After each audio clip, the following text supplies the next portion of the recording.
한센병의 권위자였던 폴 브랜드 박사의 이야기입니다.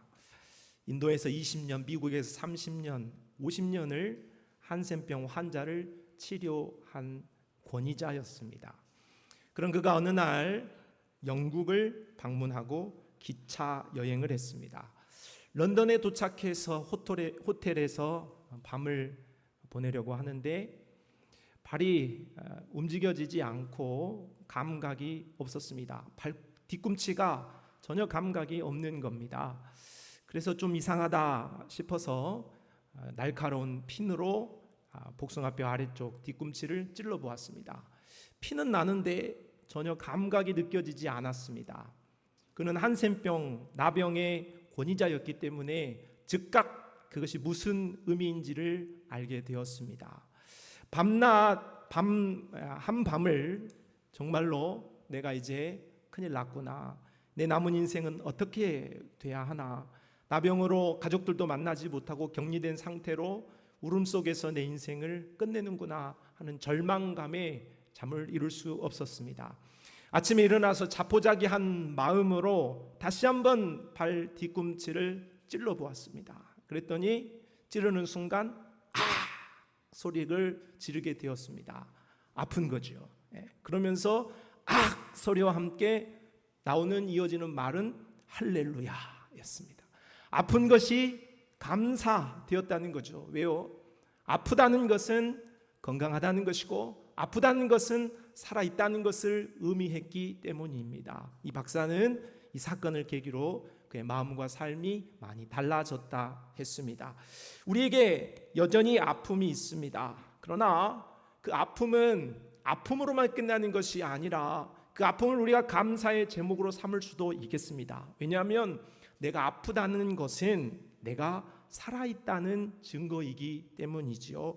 아픔과 고통은 싫습니다. 누구도 아픔을 원하지 않아요. 그러나 그 아픔을 통하여서 하나님은 놀랍도록 우리에게 섭리하시고 우리의 인생을 이끌어 가십니다. 때로는 그것이 순풍이 되어서 오히려 내가 건강하고 오히려 내가 더 좋은 쪽으로 가는 방향보다 하나님은 더 빨리 내 삶을 더 건강하고 아름답게 내 삶을 인도해 내시는 것을 믿습니다. 그러므로 성도는 범사에 감사하라 명령하신 대로 감사하고 또 감사하며 범사에 감사해야 할 줄 믿습니다. 감사 예수, 감사 예수, 감사 예수 내 맘에 감사 예수, 감사 예수, 감사 예수 내 맘에. 여러분의 삶이 감사로 가득하기를 주님의 이름으로 축복합니다. 오늘 바울은 본문을 통하여서 오늘 9절 말씀에 고백하기를 능히 어떠한 감사함으로 하나님께 보답할까 이렇게 고백했습니다. 감사가 너무 많아서 하나님께 어떻게 감사해야 할까 그런 고백을 한 것이죠. 오늘 우리의 삶에도 우리의 신앙에도 하나님께 어떤 감사를 드릴까, 어떻게 감사로 하나님을 보답할까 이런 마음이 있어야겠는데 오늘 바울이 하나님을 향하여서 이런 감사가 넘칠 수 있었던 이유가 몇 가지가 있습니다. 오늘 우리는 그 이유를 살펴보면서 오늘도 우리도 바울과 같은 이유로 하나님을 향하여서 어떠한 감사로 하나님께 드릴까 하는 그 감사의 감격이 넘쳐날 수 있기를 바랍니다. 첫째로 오늘 하나님께 바울이 감사하였던 이유는 하나님께서 바울의 삶을 위로해 주셨기 때문에 감사드렸습니다. 7절 이러므로 형제들아 우리가 모든 궁핍과 환난 가운데서 너희 믿음으로 말미암아 너희에게 위로를 받았노라. 위로를 받았다 말은 곁으로 불러줬다 하는 말입니다. 하나님은 오늘 바울이 데살로니가 성도들을 향하여 걱정하고 있을 때 데살로니가 성도들의 믿음이 주 안에서 굳건하다라는 데살로니가 성도들의 믿음을 통하여서 하나님께서 바울을 불러주신 것입니다. 곁으로 불러주신 것이죠. 위로해 주셨다. 그래서 바울은 오늘 모든 어려움과 걱정 속에서 하나님이 자신을 위로해 주신 것에 대한 감사를 드렸습니다. 성도 여러분, 오늘 우리는 하나님을 향하여서 나의 삶을 오늘 여기까지 위로해 주셨음을 생각하면서 하나님 앞에 뜨겁게 감사드릴 수 있기를 바랍니다. 인기 강연가 중에 요즘 대세는 김창옥 씨라고 할 수 있겠죠. 영화배우 같이 생겼어요. 또 좀 남자들은 그분을 좀 시기 질투하는데 그래서 너무 느끼하게 생겼다 이렇게 말하기도 해요. 이 김창옥 씨가 전문적으로 상담학을 공부하거나 의학을 공부한 사람이 아닙니다. 그런데도 김창옥 씨의 인기는 하늘을 찌를 듯 합니다. 각종 프로그램을 도배하고 있어요. 얼마 전에 오은영 박사가 그러하더니 이제는 아마 김창옥 씨가 역전하지 않았나 싶을 정도입니다. 그의 강연을 들어보면 그가 토크 콘서트를 한다고 했을 때 참 사람들이 의아해했습니다. 무슨 할 말이 많아서 콘서트를 하는데 토크 콘서트를 하냐, 노래를 부르는 것도 아니고 말로 그런 콘서트를 하냐 싶었습니다만은 그 토크 콘서트를 하면은 사람들이 매진 사례를 이룹니다. 꼭 한번 가보고 싶어들 하는 것이죠. 근데 그의 강연을 들어보면 강연의 내용이 뭐 어려운 내용이 아니에요. 막 힘든 이야기, 학적인 이야기 하는 것 아니에요. 그의 강연의 내용은 사람의 마음을 잘 읽어주는 특별한 달란트가 정말로 독실한 그리스도인이거든요. 그러니까 하나님의 마음, 하나님에게 주신 그 달란트를 가지고 아마 천부적인 그 재능이 있는 사람인 것 같아요. 그래서 사람의 마음을 잘 읽어주고 또 사람의 마음을 잘 만져주는 사람인 것 같다라는 생각을 하게 돼요. 그는 사람을 공감해주고 위로해주기 때문에 오늘 이 세대의 사람들이 이 김창옥 씨를 찾는 것이죠. 사람들은 힘든 세상을 살아가면서 지치고 힘겹고 때로는 자포자기하려는 마음을 가지고 있죠. 그래서 누군가의 따뜻한 말 한마디를 원하고 누군가의 따뜻한 곁에 안겨서 좀 쉬고 싶은 그런 마음들이 있는 것입니다. 마음의 만짐을, 마음의 위로를 누구나 원하고 있지요.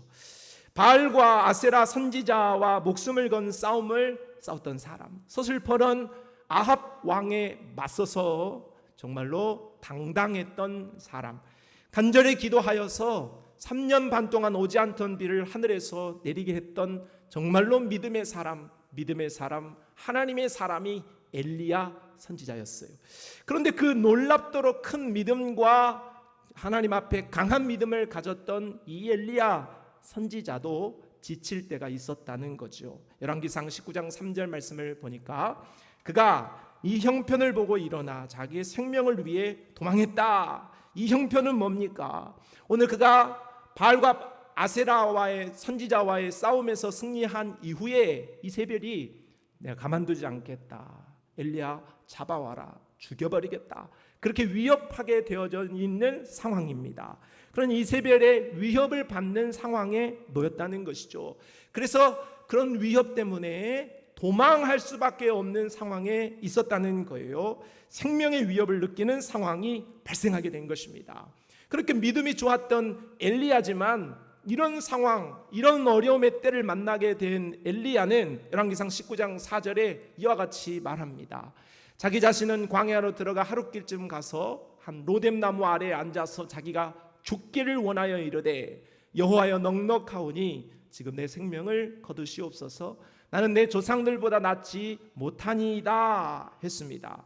그 믿음 좋은 엘리야 선지자가 하나님을 향하여 말합니다. 하나님, 넉넉합니다. 충분합니다. 지금인 것 같습니다. 내 목숨을 걷어가십시오.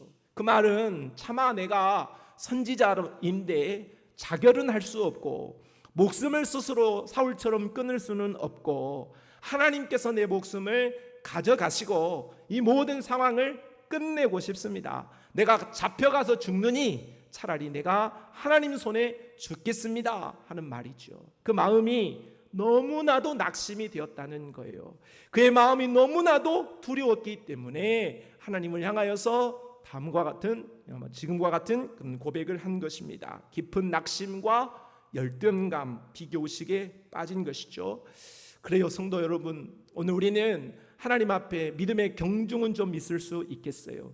오늘 우리가 믿음이 좀 좋을 때도 있고 그렇지 못할 때도 있겠어요. 그러나 아무리 믿음이 좋은 사람이라 할지라도 오늘 엘리야 선지자와 같이 비교의식에 빠지고 열등감에 빠지고 우울증에 빠져서 낙심천만하여서 신앙이 뭐고 또 내 모든 삶이 뭐고 가족도 뭐고 난 내 모든 삶을 그냥 던져버리고 싶다, 그만하고 싶다 하는 생각에 이를 수도 있지요.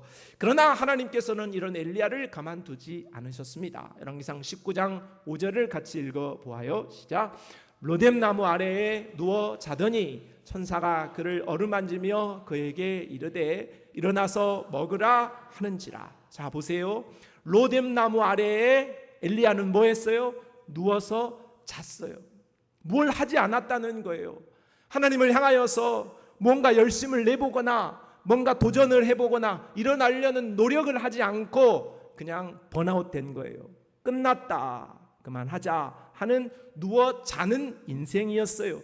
그런데 그를 향하여서 이어보면 천사가 찾아와서 만지고 일어나 먹으라고 그에게 위로해 주었다 하는 것입니다. 하나님은 낙심한 엘리야를 가만두지 않았어요. 사람이 낙심을 하게 되어지면 다 귀찮습니다. 아무것도 하고 싶지 않아요.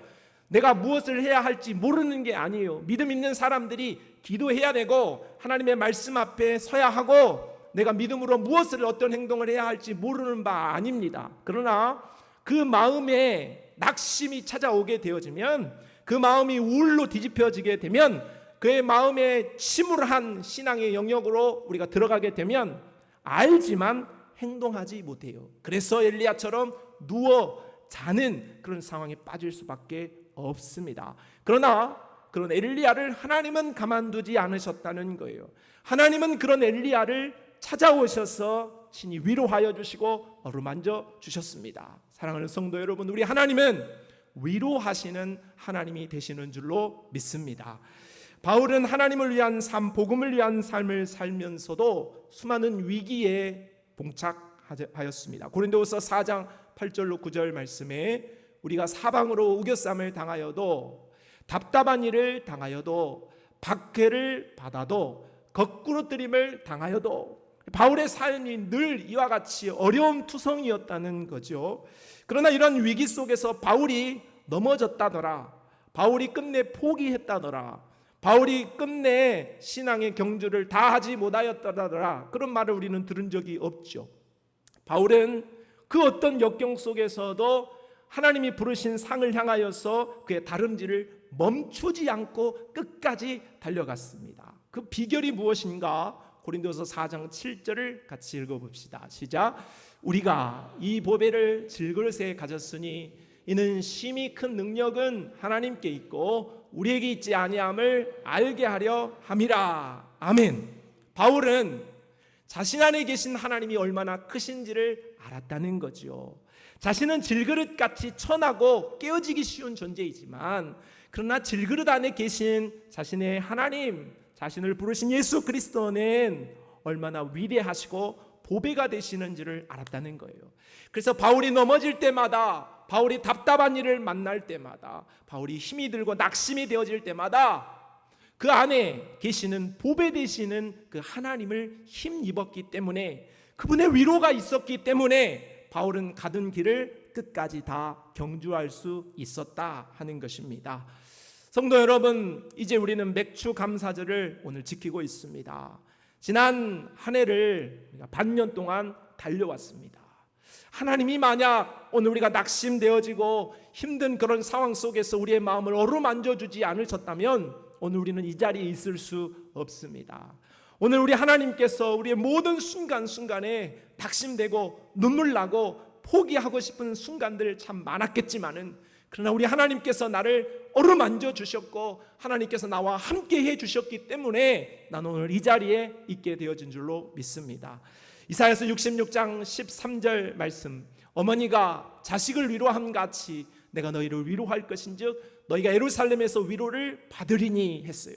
하나님이 우리를 위로하시는 그 위로는 어머니가 자식을 위로하는 것 같은 위로라는 거예요. 이것이 바로 성령께서 우리 안에 역사하시는 그 성령께서 우리와 함께 하시는 역사이고 힘이다 그렇게 말할 수 있습니다. 성도 여러분, 오늘 우리는 보이지 않지만 계시는 하나님께서 오늘 우리의 반년 동안의 삶을 함께 해주셨고 위로해 주신 줄로 믿습니다. 그러므로 오늘 우리는 하나님을 향하여 오늘 반년 동안 나의 삶을 위로해 주시고 내 마음을 어루만져 주셨던 어머니의 품처럼 때로는 힘이 들 때 나에게 찾아오셔서 귀한 위로로 나를 일으켜 주신 그 하나님을 향하여 뜨거운 감사를 드릴 수 있게 되기를 바랍니다. 물론 우리 안에 문제가 다 해결되지 않았다 할지라도 오늘 우리의 남은 인생 가운데에서도 우리 하나님 함께하여 주셔서 때마다 일마다 우리에게 위로를 건네주시고 우리의 마음을 싸매어 주실 그 하나님을 기대하면서 미리 감사하는 성도들이 다 되시기를 바랍니다. 오늘 바울의 감사는 첫째, 위로하심에 감사를 드렸습니다. 두 번째는 살려주심에 대한 감사입니다. 8절, 그러므로 너희가 주 안에 굳게 선즉 우리가 이제는 살리라 했습니다. 이제는 살리라, 이 말은 염려와 불안, 죽을 것 같은 상황 속에서 원래 상태로 회복시켜 주는 것을 말합니다. 바울은 데살로니가 교회 성도들을 걱정하니라고 그의 마음이 염려가 되어서 죽을 것처럼 되었다는 거죠. 그런데 하나님께서 바울의 마음을 성도들의 믿음의 소식을 통하여서 회복시켜 주셨다는 거예요. 죽을 것 같은 상황 속에서 회복시켜 주신 거예요. 그래서 하나님을 향하여서 살려주신 하나님을 향하여서 감사를 드렸습니다. 성도 여러분, 오늘 하나님께서 우리를 살려주셨습니다. 그 살려주심에 대한 감사를 드릴 수 있기를 바랍니다. 자연계에는 자연 법칙이 있듯이 영적인 세계는 영적인 법칙이 있습니다. 자연계와 영적 세계의 법칙을 누가 정했는가? 우연히 정해진 것인가? 아니면 진화론으로 되어진 것인가? 그렇지 않고 창조주요 조물주이신 하나님께서 정하신 것입니다. 창세기 2장 16절로 17절 말씀에 여호와 하나님이 그 사람에게 명하여 이르시되 동산 각종 나무의 열매는 내가 임의로 먹되 선악을 알게 하는 나무의 열매는 먹지 말라. 네가 먹는 날에는 반드시 죽으리라 하시니라. 하나님이 뭘 정하셨냐? 보시면 먹으라는 것도 하나님이 정하신 거예요. 먹지 말라고 하신 것도 하나님이 정하신 거예요. 그럼 먹었을 때는 죽는다 하는 것도 하나님이 정하신 법칙이라는 거예요. 자연계 봄, 여름, 가을, 겨울을 하나님이 정하신 것처럼 영적인 세계에 있어서 해야 할 일과 하지 말아야 할 일, 그리고 불순종과 순종에 대한 대가를 하나님이 법칙으로 정하셨다는 거예요. 그것에 대하여서 누구도 하나님을 실문하거나 하나님을 대항할 수 없는 거예요. 왜? 하나님은 창조주이시고 절대자이시기 때문이죠. 그런데 이런 하나님의 정하심을 알고도 하나님을 향하여 반기를 들었던 존재가 있었죠. 창세기 3장 4절, 뱀이 여자에게 이르되 너희가 결코 죽지 아니하리라 했어요. 하나님의 법칙은 뭡니까? 죽으리라 했어요. 그런데 뱀이 하는 말은, 뱀이 꿰면서 하는 말은 죽지 아니하리라, 그렇게 말하는 거죠. 법칙을 깨버리는 거예요. 하나님을 대적하는 것이죠. 그래서 그것을 지가 하는 것도 아니라 바로 아담과 하와를, 인생들을 향하여서 깨는 거예요. 그래서 우리가 하나님으로부터 멀어지고 하나님과 단절되어지고 우리가 죽기를 원하는 그런 나쁜 행위죠. 안타깝게도 아담과 하와는 하나님의 명령과 마귀의 명령 사이에 갈등하다가 마귀의 명령에 순종하고 그들의 꾀임에 넘어가게 됩니다. 아담과 하와는 영적 죽음과 육적 죽음을 맞이한 채 벗고 두려워 숨은 존재가 되었어요. 인류의 죄악이 찾아오고 죽음이 찾아오게 된 것입니다. 죽어버린 거예요. 끝난 거죠. 그렇지만 하나님께서 창세기 3장 15절 같이 말씀을 읽어보죠. 창세기 3장 21절 말씀을 같이 읽어보죠. 시작. 여호와 하나님이 아담과 그의 아내를 위하여 가죽옷을 지어 입히시니라. 아멘.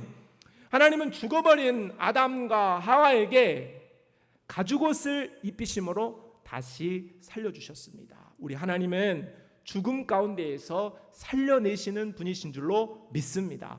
그런데 2000년 전에 마귀가 2000년 전이 아니죠. 오래전에 하나님께서 천지를 창조하실 때 아담과 하와를 그렇게 넘어뜨렸던 이 뱀의 역사가 그 당시만 있었던 것이 아니라는 사실을 우리는 알아야 돼요. 고린도서 11장 3절, 뱀이 그 관계로 하와를 미혹한 것 같이 그때처럼 너희 마음이 그리스도를 향하는 진실함과 깨끗함에서 떠나 부패할까 두려워하노라. 바울이 한 말이에요. 마귀는 오늘 우리를 하나님께서 우리를 살리시기 위하여 입혀주신 오늘날의 가죽옷을 벗겨버리려고 해요. 오늘날 하나님께서 우리에게 맡겨주시고 우리에게 선사하시는 가죽옷을 입지 못하게 한다는 거예요. 예수 그리스도를 알지 못하게 하고 받아들이지 못하게 하고 따르지 못하게 해서 오늘 우리를 지옥행으로 가게 하는 거예요. 또 그것을 받아든 가죽옷 예수 그리스도를 입은 성도들을 미혹하여서 죄 가운데 빠지게 하고 하나님과 단절되어진 인생으로 오늘 우리가 살아갈 수 있도록 우리의 삶을 미혹하고 오늘 우리를 유혹하고 있습니다. 시편 103편 8절로 12절 말씀을 같이 읽어보겠습니다. 시작. 여호와는 국률이 많으시고 은혜로우시며 노하기를 더디하시고 인자하심이 풍부하시도다. 자주 경책하지 아니하시며 노를 영원히 품지 아니하시리로다. 우리의 죄를 따라 우리를 처벌하지는 아니하시며 우리의 죄악을 따라 우리에게 그대로 갚지는 아니하셨으니 이는 하늘이 땅에서 높음같이 그를 경외하는 자에게 그의 인자하심이 크심이로다. 동이 서에서 먼 것 같이 우리의 죄과를 우리에게서 멀리 옮기셨으며. 아멘. 성도 여러분, 우리 하나님은 피 묻은 그리스도 십자가 가죽옷 예수 그리스도를 통하여서 오늘 우리의 죄 문제를 완전히 해결하여 주시고 오늘 우리를 천국 백성으로 만들어 주신 줄로 믿습니다. 뿐만 아니라 오늘 우리 주 예수 그리스도 십자가의 가죽옷은 오늘 우리가 죄와 허물로 인하여서 여전히 오염되어진 인생을 살면서 하나님과 멀어지고 하나님과 단절되고 하나님과 깊은 교제를 나누지 못하며 답답함으로 놓여있는 우리를, 죽음과 같은 상황에 있는 우리의 영적 형편을 다시 한번 일으켜서 하나님의 국률을 입게 하는 은혜를 주시는 줄로 믿습니다. 동이 서에서 먼 것과 같이 오늘 우리의 영적인 형편을 회복하여 주셔서 하나님으로부터 오는 생명을 공급받을 수 있도록 우리의 삶을 지도해 주시는 줄로 믿습니다. 우리가 반년 동안 살면서 은혜도 많이 받았겠으나 그러나 반년 동안 살면서 우리는 하나님 앞에 죄도 많이 지어요. 그래 그 죄로 말미암아서 하나님과 깊은 사귐에 멀어질 수 있습니다. 우리는 하나님과의 관계가 멀어지면 죽음과 같습니다. 오늘 친구와 다투고 싸워서 말 안 하면 그 죽음 같죠. 집안에서 가족들하고 다투고 싸우면 말 안 하면 죽음 같아요. 그런 거는 참을 수 있어요. 그러나 우리가 하나님과 다투고 죄로 인하여 하나님과 멀어지면 우리는 끝나는 거예요. 기쁨도 사라지고 오늘 우리 안에 즐거움도 사라지고 오늘 우리는 죽음과 같은 상황을 사는 거죠. 그러나 감사한 것은 우리 하나님께서 가죽옷 예수 그리스도 십자가 보혈로 오늘 우리를 회복하여 주시고 오늘 우리를 용서하여 주심에 감사할 수 있기를 바랍니다. 동이 서에서 먼 것처럼 6개월 동안에 여러분이 범죄함으로 하나님과 멀어졌던 것을 오늘 예수 그리스도의 십자가 앞에 여러분의 죄를 자백하고 다 씻음받고 집으로 돌아가는 은혜가 있게 되기를 바랍니다. 하나님이 오늘 우리에게 영혼의 구원으로 우리의 죽을 영혼을 살려주심에 감사하고 오늘 우리의 죄악 가운데에서 우리가 품고 있는 여러 가지 죄에서 우리를 사하시고 회복시켜 주실 것에 대하여 하나님께 뜨겁게 감사하는 성도들이 되시기를 바랍니다. 뿐만 아니라 하나님은 우리의 삶 속에 당한 죽음과 같은 환난과 어려움 속에서도 능히 살려주실 능력이 있죠. 에스더가 당한 민족이 전멸당할 그런 위기 속에서도 하나님은 구원을 베푸셨습니다. 사도 베드로가 당한 옥에 갇혀 목숨을 잃을 만한 상황 속에서도 우리 하나님 생명의 은혜를 주셨습니다. 사도 요한이 당한 복음 1세대의 대핍박 속에서도 하나님 기적의 손길을 내밀어 주셨죠. 그 은혜를 받았던 다니엘은 다니엘서의 다음과 같이 고백하게 됩니다. 그는 구원도 하시며 건져내기도 하시며 하늘에서든지 땅에서든지 이적과 기사를 행하시는 이로서 다니엘을 구원하여 사자 입에서 벗어나게 하셨음이라 하였더라. 할렐루야. 하나님은 죽이기도 하시고 살려내기도 하십니다. 우리가 죽음과 같은 어떤 상황이 있다고 할지라도 오늘 사자의 입에서 다니엘을 건져내신 우리 하나님께서 오늘 우리를 건져주셨기에 오늘 우리가 있고, 또 남은 삶 속에 우리가 사자의 목구멍에 내 목이 있다 할지라도 우리 하나님께서 그 사자의 입을 찢고 오늘 우리를 승리하게 하여 주시고 오늘 우리를 살려주실 것을 믿으며 미리 하나님께 뜨겁게 감사하는 성도들이 다 되시기를 바랍니다. 마지막으로 오늘 바울이 하나님을 향하여서 뜨겁게 감사하였던 세 번째 이유는 기쁨의 감사였습니다. 기쁨을 주셨기에 감사했습니다. 9절 읽어보지요.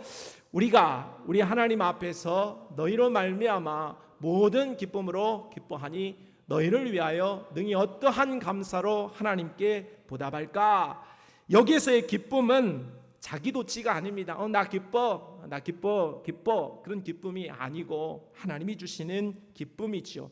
하나님은 바울에게 환난과 고통 중에서도 바울이 그런 모든 어려움을 상쇄할 만큼의 큰 기쁨을 주셨습니다. 순결한 기쁨을 주셨다는 거죠. 그래서 그 바울은 하나님이 자신에게 주신 그 기쁨으로 하나님을 향하여 감사드릴 수 있었습니다. 성도 여러분, 오늘 우리는 우리에게 하나님께서 기쁨을 주셨음에 감사할 수 있기를 바랍니다. 내 영혼의 샴페인이라는 책을 쓴 마이크 메이슨이 그 성격이 어려서부터 우울하고 또 어두운 성격이었기 때문에 그 우울증으로 인하여서 20대 후반을 우울한 삶으로 살아갔습니다. 알코올 중독에 빠지고 정말로 하루를 내다볼 수 없는 암담한 삶을 살아가고 있었어요. 그러던 어느 날 내가 이제 앞으로 이런 삶으로 살 수 없으니 앞으로 90일 동안 나를 정하고 매일매일 주 안에서 기뻐하겠다 작정하게 되었어요. 술 중독에 빠져 있는 사람이 그런 마음을 먹는 것 자체부터가 은혜인 것이죠. 그런데 그렇게 다짐을 하고서 90일 동안에 자신이 어떤 삶의 변화가 이루어지는지에 대하여서 하루하루 기록하게 되었습니다. 결국 90일 동안 놀라운 기적이 일어나게 되었어요. 처음에는 억지로 기뻐하는 거예요. 기뻐하려고 노력한 거예요. 그런데 그 기쁨이 하나님께서 주시는 기쁨으로 바뀌어짐으로 그에게 진정한 기쁨이 샘솟기 시작하고 범사의 기쁨으로 하나님을 찬송할 수 있는 삶이 되어 그의 삶의 우울이 떠나가고 치료받을 수 있는 역사가 있었다고 합니다. 기뻐하라 주께서 우리에게 말씀하시고 감사하라 주께서 우리에게 명령하셨어요. 우리는 그러한 주님의 명령에 순종하고 그렇게 하려고 노력할 때에 우리 주께서 우리에게 은혜를 베풀어 주시는 것입니다. 요한복음 15장 말씀입니다. 내가 아버지의 계명을 지켜 그의 사랑 안에 거하는 것 같이 너희도 내 계명을 지키면 내 사랑 안에 거하리라. 내가 이것을 너희에게 이루면 내 기쁨이 너희 안에 있어 너희 기쁨을 충만하게 하려 함이니라 했습니다. 의식적으로 우리는 기뻐하도록 노력하시기를 바랍니다. 오늘 우리가 인생을 살면서 얼마나 기뻐할 일이 있습니까?